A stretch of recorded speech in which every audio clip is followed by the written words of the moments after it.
Hello mga kababayan! Magandang araw sa inyo, magandang umaga, magandang hapon, at magandang gabi saan mang panig ng mundo, lahat ng mga Pilipino po na sumusubaybay sa atin, at ang mga ka-DDS po natin, welcome again. So for today, share ko lang po yung latest, few minutes ago pa lang po ito, na interview ni Ka Eric with Jayden and Mars sa Pulso ng Bayan. Pakinggan natin kung ano yung magiging statement niya, and it's a good news din po na ang KOJC ay susuportahan po ang peaceful rally ng INC sa Lunes, sa January 13. So may iba't ibang lugar po yung peaceful rally ng INC. So kung gusto niyo puntahan yung page ni Sir Jay Sonsa sa Facebook, pinost niya po yun, yung iba't ibang lugar. Start muna natin kay Ka Eric, yung interview niya with Admar and Jade for today. Okay? So, let's start mga kababayan. Po, at ito nga, pag-usapan natin itong ang isasagawang rally next week na ito, Ka Eric, ng INC, at kung saan magkakaisa din, in full support din ang KOJC. Anong masasabi mo dito? Napakagandang pagkakataon ang pagtitipon na yan na gagawin sa darating na January 13 na pinangunahan po ng panawagan ng Iglesia ni Cristo at ng kanilang mga pamunuan at lokal na mga organisasyon na ngayon ay sinamahan na rin po ng Kingdom of Jesus Christ para sa isang makabuluhan at malinaw na panawagan ng kapayapaan at stability ng ating bansa. At ito po ay napakagandang pagkakataon para maipakita po ng taong bayan na ayaw natin ng kaguluhang pangpolitikang ito at nabubulid po ang ating buong bansa sa maruruming laro ng politika, lalo na po ang malinaw na mensaheng ito ay dapat matigil na. Ang mapangwasak at alam naman natin na ibinunsod lamang ng maruming paglalaro sa politika at ambisyon sa poder nang maaga pa itong ginawang magkakasunod na impeachment complaints laban sa Vice Presidente. At malinaw din ang panawagan na ito for National Solidarity and Peace Rally na ito'y nananawagan na maging mapayapa ang bansa, magkaisa para sa totoong pagsulong ng ating bansa, hindi kaguluhang pangpolitika na nagkakawatak-watak ang mga political leaders, hindi po nagkakawatak-watak ang mamamayan at nagkakaroon ng bangayan sa interes ng politika habang nasasakripisyo ang kabuhayan at ekonomiya ng buong bansa. This is a very significant wake-up call and national call out as well to all national leaders na hindi po kagustuhan ng taong bayan na magkaroon ng mga malalalim at mga matitinding pagbabangayan sa politika. At ako naman on my personal part, gusto ko itong ihayag, bagamat hindi siya political na pagtitipon, ang pinaka-purpose ay kapayapaan, panawagan sa pagkakaisa at para maging mapayapa at mapanatag ang ating bayan. Hindi ko po maiiwasan na dito sa interview na ito, isasabihin ko talaga, sapagkat ang punot dulo ng kaguluhang ito ay ang panunulsol at ang pagsakay at paggamit ng mga taga-komunistang teroristang mga grupo na patuloy na nagsusumikap na makabangon through their urban operations. At yan ang bagamat hindi yan pwedeng sasabihin siguro during the gathering sapagkat it will be a very political statement, but in this interview I hope na nasa puso po natin mga kababayan kung ano po ang punot dulo nitong kaguluhang pangpolitika, kung bakit tayo magkakaroon ng mapayapa at panawagan ng pagkakaisa sa kapayapaan sapagkat ginugulo tayo at sinusulsulan at ginagatungan ang kalagayan ng ating bansa, sinasakyan ng mga puwersang mapangwasak, at ang kasaysayan ay ang paggamit ng mga pagkakataon na kung may kaguluhan ay sila po ang nakikinabang. And I'm talking about the former organization na pinanggalingan ko, ang CPP, NPA, NDF. Kaya very, very timely, Admar and Jade, itong National Rally for Peace and Solidarity. Ka Eric, gaano ba kahalaga ang papel ng Vice Presidente Sara Duterte sa panahong ito na dapat na ay hindi siya matanggal o ma-impeach sa kanyang pwesto? Napakahalaga po yan sapagkat under the Constitution, ang rightful successor as mandated by the highest law of the land, which is yung saligang batas natin o ang ating konstitusyon, ay ang Vice Presidente. That's number one. So ano man po ang mga magaganap o mangyayari na ma-render incapacitated to render and discharge the functions and duties of the President ang nakaupong Pangulo ng bansa. Ang pangalawang Pangulo po ang rightful, duly mandated constitutional successor. Nasa batas po natin yan. At hindi lang batas, saligang batas. Pangalawa, kung tatanggalin natin sa pamamagitan ng impeachment na alam natin political manipulation and paglalaro sa maruming laro ng ambisyong politikal ng interest groups na kilala naman at alam ng taong bayan kung sino mga ito, at sinasakyan pa ng mga totoong kalaban ngayon ng mamamayang Pilipino na nagwawasak ng ating bayan, ang communist terrorist group ng CPP, NPA, NDF through their urban operatives. Mga kababayan, para na rin nating ninakawan at tinanggalan ng kapangyarihan na nagbigay ng mandato ang mahigit 32 million Filipinos na nagboto at nagtiwala kay Vice President Sara Duterte. Samantalang hindi ma-establish ang mga ibinibintang sa kanya sapagkat wala ngang solido na mga ebidensyang nagpapatotoo na siya'y nag-abuso according sa mga aligasyon na ito ng isang orchestrated at calculated move for impeachment complaints. Ang pangatlo, ito nakakabahala. Kapag itinulak po ang impeachment complaints at iakyat sa Senado at magkaroon ng trial at magkaroon ng mga sitwasyon na magtitindi pa lalo ang political conflict sa bansa, ang makikinabang niyan sa kaguluhang magaganap ay ang mga gustong pabagsakin ang gobyerno, which tinumbok ko na ang communist terrorist group na naghihingalo na bagamat hindi pa lubusang natatalo ay gustong mag-rebound sa pamamagitan ng kanilang urban activities. This includes itong political conflict na ginagatungan nila. Ang mangyayari, susubsub ng lalo at lulublob sa kahirapan ang ating bansa na ngayon ay tanggap naman ang katotohanan.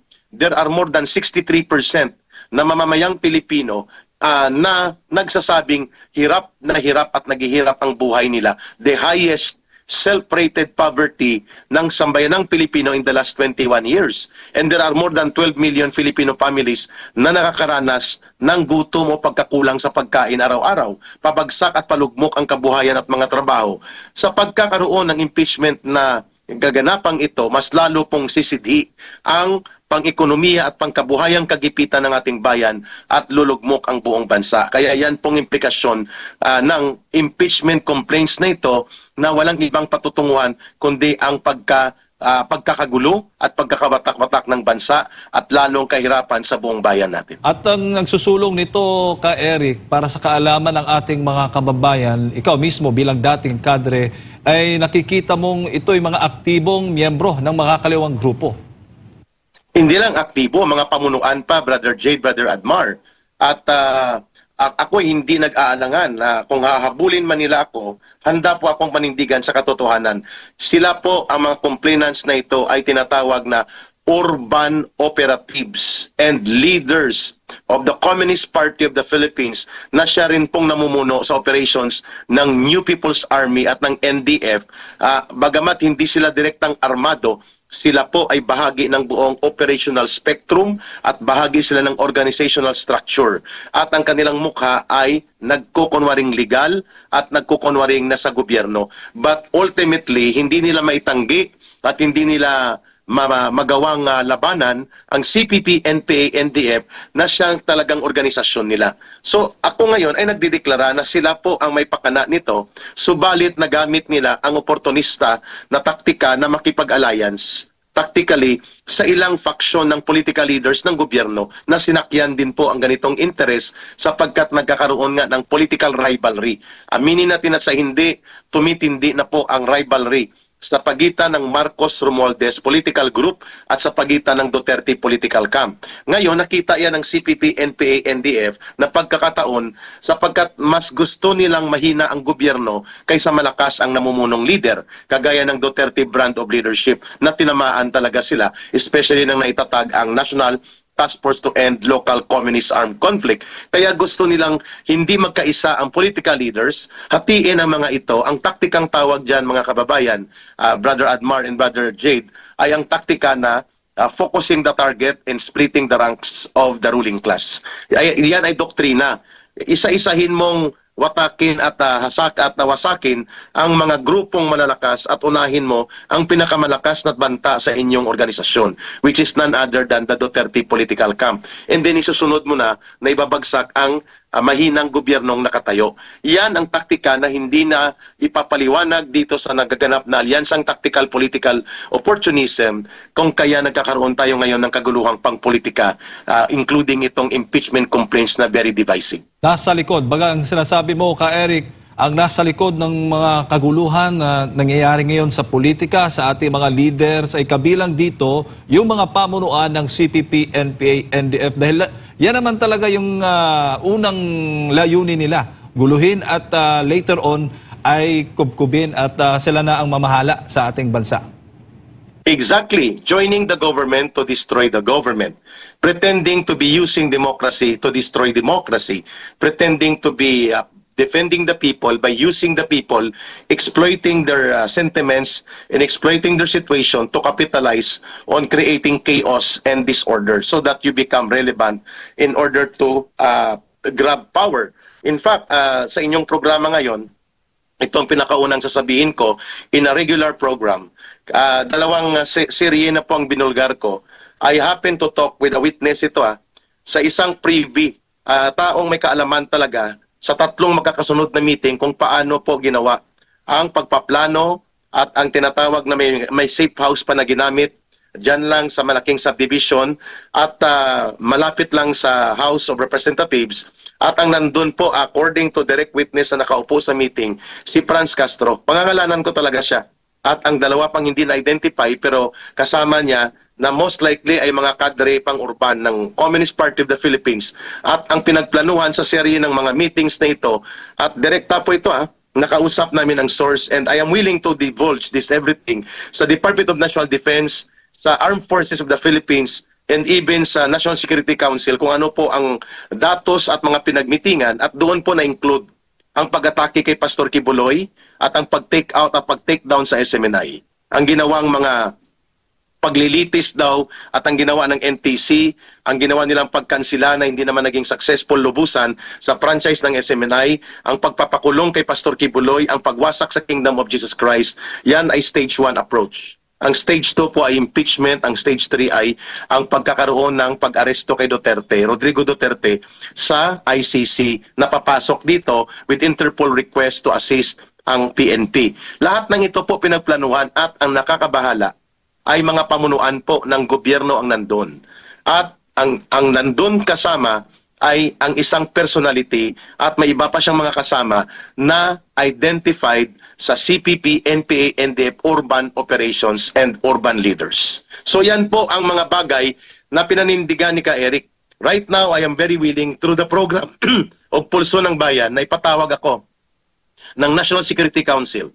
Ipatawag ako ng National Defense Department at ng National Intelligence Coordinating Agency o ng Intelligence Service of the Armed Forces of the Philippines. At upang ilahad ko po ang buong detalye ng aking nalalaman tungkol dito sa mga pagmi-meeting sa safe house, sino po mga nandun, sino po ang mga involved, at isa po nakakabahala dyan, Brother Jade, kung bakit ang interview na ito is very relevant, ay ang involvement ng CPP, NPA, NDF. Hindi lang nakahaka, kundi isang napakalaking pakikipagsabwatan, a grand conspiracy design to create political chaos and bring down and paralyze totally the political integrity and political status of the Duterte political camp. At ito ay isang mahabang proseso. Last year pa sinimulan, in fact. Bago po mangyari itong mga impeachment trial, stage 2 po ito, may stage 1 attack na ginawa, at ang stage 1 attack is tanggalan ng prangkisa ang SMNI, tanggalan ng mga mahalagang program na talagang malakas ang impact sa public opinion, lalo na po ang programang Gikan sa Masa para sa Masa at ang Laban Kasama ang Bayan, which is special request nila Franz Castro at ng Communist Party representative sa pagpupulong na ito. At ang pangatlo ay ang pagkakaroon ng arrest warrant at papapasukin na ang International Criminal Court para tanggalin si Rodrigo Duterte. Pati po itong quadcom na ito ay nasa disenyo nila. So hindi po ito pambihirang kalagayan that is very important na ngayon ay nabubulgar, at kailangan pong makita ng taong bayan kung bakit tayo lalabas sa January 13 sapagkat ginugulo ng sadya, hindi nagkataon, ng mga puwersang mapangwasak sa lipunan at nakasakay sa ngayon sa political rivalry na ito upang palubhain at palalain ang kondisyong politikal at ang resulta nito ay lulugmok ang ekonomiya at magkakaroon ng kaguluhan. Yan ang nakakabahala, Brother Jade. And now I challenge and call on the National Security Council, on the National Department of Defense, and the Armed Forces of the Philippines to call ka, Eric, and I will reveal everything. Itong binubulgar ko ngayon sa pulso ng bayan ay handa kong sumpaan at handa kong mag-execute ng judicial affidavit, including ang aking witness na dating kadre din, na talagang naganap at nagaganap ang conspiracy to bring down the government by bringing down political conditions na maglulunsad ng kaguluhan sa ating bansa. At ang orchestrator ay CPP, NPA, NDF, urban cadre operators at kinokonsente ng ilang government leaders.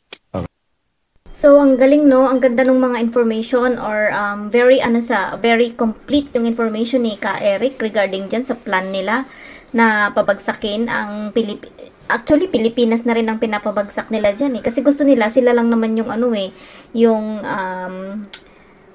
tawag nito, akuhin nila or gusto nilang angkinin ang bansa kasi gusto nila ang talagang purpose talaga nila is mamalagi na dyan sa pwesto. So, yung mga information tsaka yung mga ano tawag nito, ano ba tawag, hindi detailed din siya na information tsaka yung kumbaga top secret, hindi naman siguro top secret yan kasi gaya nga ng sinabi ni Ka Eric, alam naman natin na may mga dati niyang kasamahan din or yung mga kahit siguro active pa yung iba dyan na nandyan sa gobyerno ng mga dating CPP, NPA or malamang nga yung iba nga dyan. Meron din yan sa loob na mga active pa na nandyan. At saka syempre alam naman na natin yung mga nasa kwakpom kung sino-sino yung mga yon na mga makakaliwa na sumusuporta or mismong kasapi ng CPP, NPA, diba? So, maganda nga ay nandyan si Ka Eric, talagang isinishare nila yung mga nalalaman nila, at least nagiging aware din yung tao, and yun nga, buti na lang kamo, hindi na nila mapipigilan yung pag-held or yung pagkakaroon ng peaceful rally ng INC, which is supported by, of course, KOJC, tsaka yung mga ibang religious group pa daw na sasama dyan. So, that's a good thing, that's a good news. Sana nga lang maging mapayapa yung programa nila on Monday, kasi alam naman natin, basta huwag naman tayo masyadong pakampante kasi baka mamaya meron na namang plano yung mga yan, yung mga nakaupo ngayon, at saka syempre including yung Ngagba, imposibleng hindi siya kasabwat or hindi siya kasali kung ano man yung magiging plano nila para ano bang tawag doon, sirain or basta manggulo doon sa rally. So tignan natin, but we're still hoping na sana maging mapayapa talaga yung at mag-end siya ng okay, na walang masasaktan, walang magiging casualty, 'di ba? Tapos sana nga maging maganda yung effect niyan or maging maganda yung resulta niyan, yung kakaroon ng peaceful rally ng INC. Alright. Kay Eric, si Partner Admar, kasama ko dito, may mga karagdagang katanungan sa inyo. Kay Eric, ayong buntag. And sa tingin nyo, kung itong pinagkakabalahan nila ngayon, na alam naman natin, kitang-kita naman natin, na paghahanda, lalo-lalo na sa 2028 elections, ay kung ipinagtuunan pala nila ng pansin para sa ikalalago ng Pilipinas, nakikita mo ba na malaki na ang lipad, tayog ng Pilipinas ngayon? At the same time, hindi na magkakaroon ng 63% na nagsasabing mahirap pa rin ang mga Pilipino kasi kaliwat kanan na yung kanilang gumastos na sila, ang dami na nilang inintroduce ng mga ayuda, pero siguro dahil mas tutok sila sa usaping politika, hindi nila tumbok yung sagot sa kahirapan kasi nga nauna yung interest sa politika kumpara sa pagtulong sa ating mga kababayan. Exactly the observation that you're making right now sa pulso ng bayan, Brother Admar. I agree. Kung hindi po nabulid at nagumon at nilamon ng maruming laro sa politika ang pamunuan ng gobyernong ito at hindi po pinagtuunan ng pansin ang paralysis and demolition job laban kay Pangulong Rodrigo Duterte at kay Vice President Sara Duterte, at instead sila inakay at sila po ay naging inclusive partners of good governance. Tama ang observation po na ginagawa ng Pulso ng Bayan ngayon na talagang naka-take off na po ang ating bayan at ang ating kabuhayan at ekonomiya ay hindi po nalulugmok at nasasadlak sa mahirap na kalagayan. Halimbawa, dahil sa kaguluhang pangpolitika na ito na pinagtuunan ng pansin for the last almost 18 months na since last year pa, at ginastusan ng malaking mga pondong ito na pinakinabangan ng mga kalaban ng gobyernong gusto makapanumbalik sa kanilang lakas na makapagasik ng kaguluhan sa ating bansa, lalo ng CPP, NPA, NDF, hindi sana nawala ang mahigit 4 na milyong turista. And 2.5 million of that foreign tourist arrival ay mga Chinese foreign tourists na naglalagak ng bilyong pondo at nagpapalakas ng ating turismo, at napunta na ngayon ito sa Thailand, Vietnam, Malaysia, Indonesia, Brunei. Ito po ang mga bansa ay dati po ang mga bansang ito ang Pilipinas pong pinupuntahan ng mga turistang ito nang wala pa ang kaguluhang politika at maayos po ang mga relasyon ng political leaders. Pangalawa, hindi sana po tayo nawawalan ng humigit kumulang kalahating trilyon na peso in 2 years time. 500 billion pesos na po halos ang ayuda na ginagamit upang gawing pulubi ang mamamayan at gawing ipalimos ito sa kanila for political bribery and political corruption. Hindi naman nakakabalik ng maayos sa pundo ng bayan. E di sana nag-modernize ng agriculture natin. E di sana naging mechanized na at widely irrigated at highly sustainable collective large farming na ang food production natin. At yan po ang minumungkahi ni Pastor Kibuloy, ang modernisasyon ng kanayunan at ang modernisasyon ng agrikultura na siya dapat mag-propel o magtulak ng industrialisasyon ng ating bansa. Napakalaking pondo po ito, mga ayuda na umaabot na ng mahigit kumulang 500 billion pesos ang nawawaldas. At hindi sana tayo nagumon sa mahigit 1 trilyon na mga flood control project na puro lang naman river clean up at mga hungkag na kinontrata ng mga hindi maintindihan na flood control at bridge na inaanod ng baha at napupunta sa bulsa ng mga nangungurakot na mga politiko, especially ang mga kontratista na mga kongresista din. Trillions of pesos po ito. At kung wala sana itong kaguluhang pangpolitika, mga kababayan, hindi sana mas malawak at malaking industrial and work opportunity ang na-create natin. Mantakin mo, 33% ng investment opportunity for the last 2 years napunta po lamang sa mga bansang Thailand, Vietnam at Malaysia at Indonesia, ay samantalang sa loob ng 2 taon halos nakaguluhang pangpolitikang ito na inaatupag ng pamunuan ng administrasyon ngayon, ang pinatunguhan ay pagkawala ng investments na siyang malakas na suporta kasama ang turismo upang mapalakas ang buong ekonomiya. I agree to the point na inyong nilalatag na ang magulo at maruming laro sa politika na pwede namang gawin yan during elections, hindi sa buong panahon ng pag-iral ng gobyernong ito ay puro politikang marurumi, ay sana po napakalakita po ng take-off ng ating bayan. At ang pinaka-nakakapanlo mo, Brother Admar, sa tanong mo, edi sana tapos na ang problema ng communist terrorism na nagwasak ng ating bayan, pumatay ng ating mamamayan at nagpalugmok ng ating ekonomiya for the last 56 years. Itong CPP, NPA, NDF, wala na sana ito. Dahil nang umalis po at natapos ang gobyernong administrasyon ni Rodrigo Duterte, palugmok at pabagsak na sana sila. Yan ang mga nawalang pagkakataon na dapat maibalik natin kung bakit tayo magsasama-sama. Sa January 13, there are still more than 3 years na nasa administrasyon pa ang Marcos Jr. government. There is enough time to recover and redeem our country. And pinaka-latest ngayon na balita, yung ating passport, humina pa ng husto. No, mula sa 73 to 75 at sinasabi pa na yung ating tourist arrival bumaba rin, hindi na-meet yung mismong target. Maraming mga western companies na akala ko ba BFF tayo ng Amerika, pero sa mga kapitbahay natin dito sa Timog Silangang Asya, doon naglalagak ng puhunan. Maraming nawala na mga oportunidad sa atin. Kumbaga, sabi nga ni Pastor Apollo C. Kibuloy, yung pera naman taon-taon, budget taon-taon, napakalaki naman po yan. Ang utang natin lumaki rin. Kaso, ang problema dyan, nananatiling mataas yung nagsasabing sila ay mahirap. Kumbaga, hindi naging epektibo yung sinasabi nilang pamamaraan kontra kahirapan dahil nga ito siguro nakikita natin dahil puro politika na lang ang kanilang inaatupag. Kung meron man sigurong paglago na binabanggit nila, baka doon lang sa mga mayayaman, doon lang siguro sa mga oligarko, doon lang sa mga mayayaman na lalo pang yumaman, pero ang mga mahihirap ay nananatili o baka mas naghirap pa. Tama ka, valid observation talaga yan. Halimbawa, ito ngayon, maliban na tama ka, inadmit ng Department of Tourism 3 days ago na hindi na-meet ang target na mga almost 10 million tourist arrival. Mga kulang-kulang lang sa 6 million. So 4 na million ang discrepancy. At nang tiningnan ko ang history niyan, mahigit 2 million, 2.5 million Chinese tourists ang nawala sa atin in the last 2 years ng nakaupong gobyerno dahil sa kaguluhang pangpolitika na sinadyang gawin ng CPP, NPA, NDF at sinakyan ng ilang political leaders ng current government. Number 2, Brother Admar, nakakabahala din ito kahapon ko lang nakita sa balita at nabubulgar.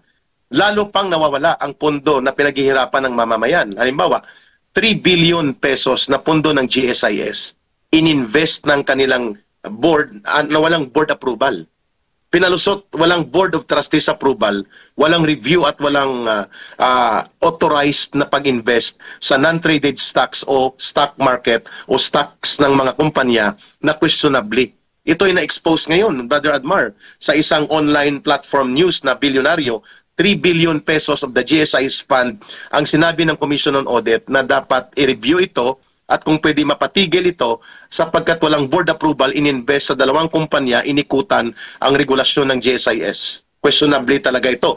At ito'y dugo at pawis ng mga empleyadong gobyerno at kawani ng pamahalaan na kanilang ini-expect na maging malakas ang state pension fund nila at ng ating support ng mag-retire, kung mag-retire sila ng mga kawani ng pamahalaan. Number 2, pinapabalik ng COA ang 2.3 billion pesos na ininvest last year ng GSIS sa naluluging kumpanya. Imagine 5 billion mahigit. Tama si Pastor Kibuloy. May pera ang bansa, may pera ang gobyerno, ngunit hindi maayos at matino at walang programa at direksyon na pinatutunguhang babalik sa ikaunlad ng mamamayan. Mismanaged and highly corrupted ang pundong ito sapagkat wala pong values ang mga namumuno sa gobyerno na makita ang kahalagahan ng pangangalaga sa pundo at hindi winawaldas. Ito pa, ang gusto nating klaruhin sa mga senador at kongresista, and even sa presidente, walang bansa po na umunlad na ang modelo niya ayuda. There is no country in the world na umunlad siya dahil binuhos niyang pundo niya sa pag-aayuda.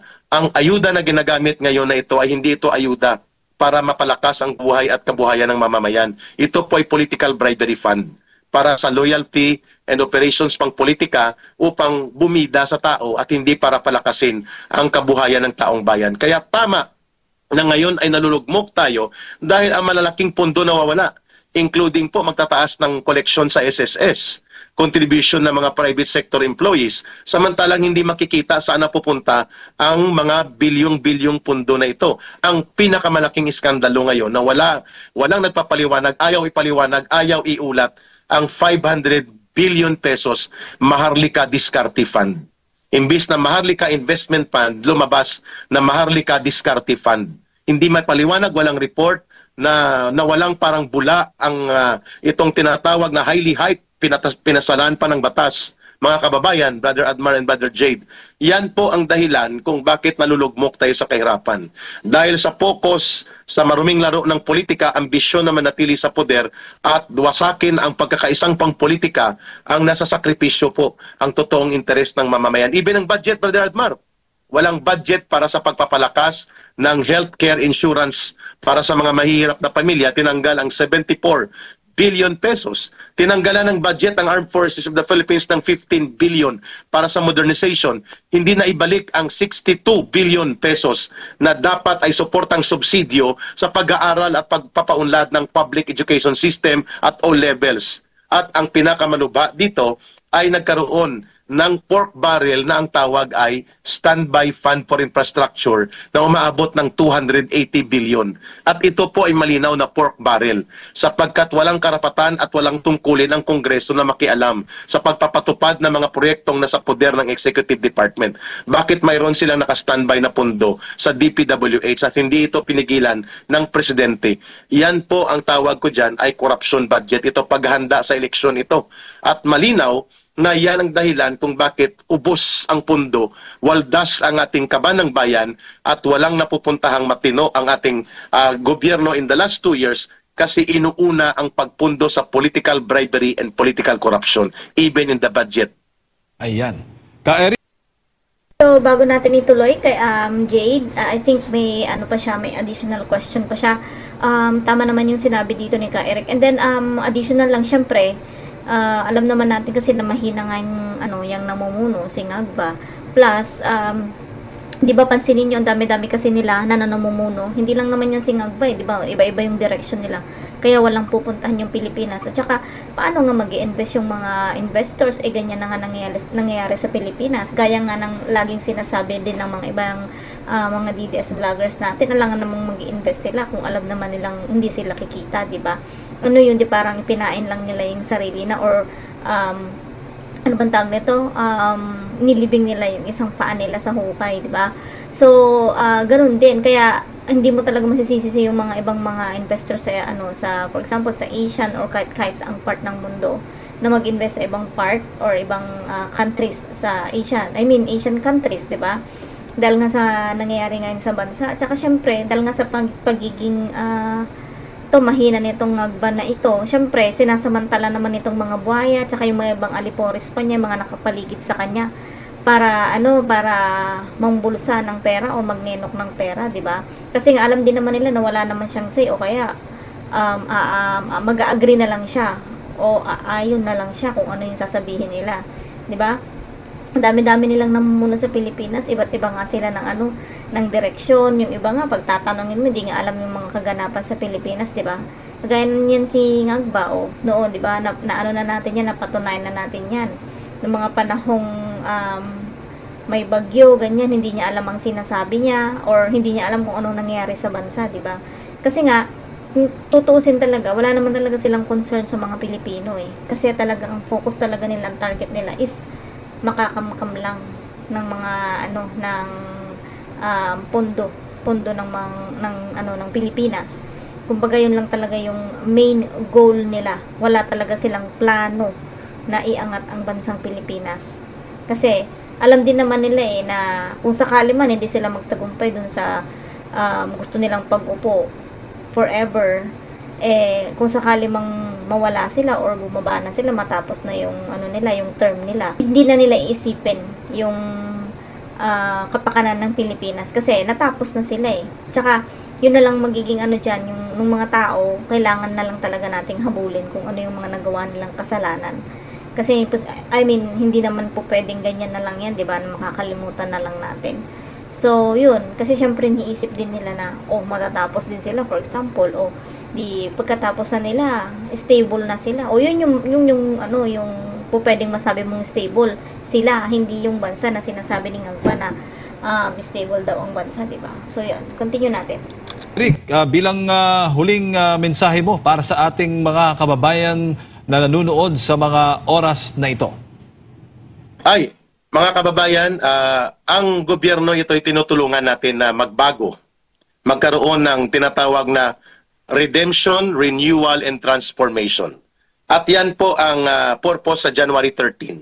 Kapayapaan, pagkakaisa, para po maibangon ang tama at matino na pamamahala sa ating bayan at mapatigil po ang kaguluhang pangpolitika na nagaganap na hindi nagkataon kundi sinadya ng ilang grupong may masama at may kasaysayan ng pangwawasak sa ating gobyerno at sa ating bayan, which is the communist terrorist group of the CPP, NPA, NDF. Bagamat hindi natin yan may di-discuss sa entablado kung magtipon-tipon tayo sa January 13, but deep inside our heart and deep inside the broader aspect of public opinion discussion, kagaya nito, malinaw po na ang National Rally for Peace ay redemption, and call for transformation and reform na maging matino at maayos ang ating pamamahala at magkaayos ang mga political leaders upang unahin po nila ang totoong agenda ng mamamayan, kabuhayan, ekonomiya, karapatan at ang pagtatag ng lipunan na hindi po nagagamit ng CPP, NPA, NDF at mga kalintulad na puwersa upang guluhin tayo at patuloy tayong malugmok sa kahirapan. Rally for Peace is also deep in our heart. Sa January 13, sa I think ang venue sa Quirino Grandstand will be the voice of the people kung bakit tayo pupunta doon sapagkat gusto nating matigil na itong kaguluhang pangpolitika na sinusulsulan at ginagamit ng mga pwersang binanggit ko at tayo po'y magkaroon ng matino na pag-aayos sa ating gobyerno at sa ating bayan.